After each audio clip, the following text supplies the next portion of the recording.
What is the state of the housing market, and how will upcoming events impact the boom? I got to tell you, I've been a little concerned about it, so we brought in one of the best, Executive VP of Realtytrac, Rick Sharga. And Rick, almost every week, mortgage applications have been mostly down. We saw the plunge in permits this morning. Is this all simply about supply? Or should we be a little bit worried that some of the bloom is fading off the rose? Charles, thanks for having me today. I think the bloom is not yet off the rose.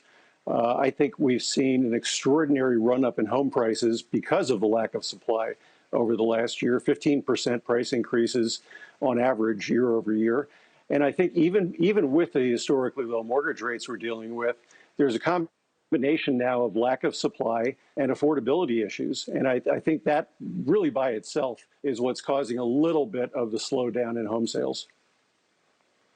So your firm's foreclosure filings report shows 65,000, down 61% from last year, down 78% from a couple of years ago. But we also see a moratorium on evictions expiring at the end of the month. A lot of these moving parts. How could that change what we're talking about right now? Well, there's been a lot of sort of hysteria in the media about the coming wave of foreclosures and evictions. And from what we see at Realtytrac, Charles, we're seeing more of a soft landing. The moratorium, as you mentioned, ends at the end of July.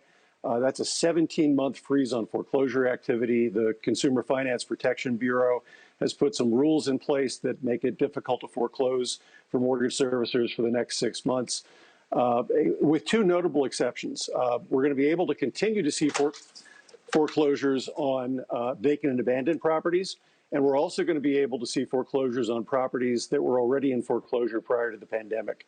So we don't see a big wave of foreclosures that would impact inventory, but we do see a few mini waves, one coming up at the end of the moratorium, one at the end of the year, and one probably about mid-year in 2022.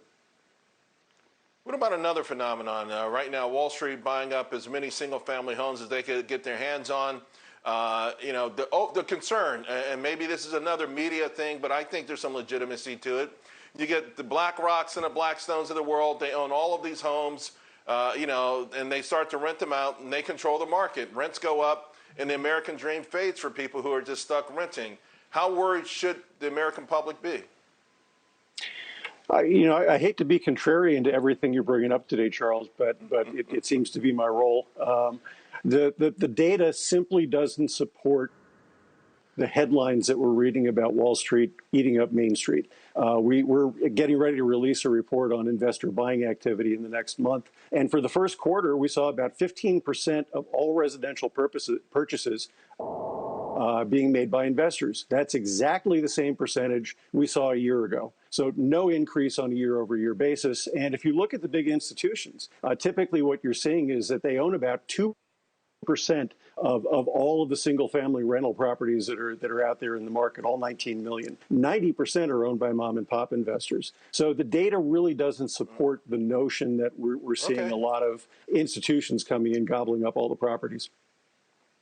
I'm actually thrilled. That's what I was hoping you would say. I got to wrap this up, but the bottom line, this boom, are we going to continue to say home sweet home for a little while longer with this housing boom in this country, Rick?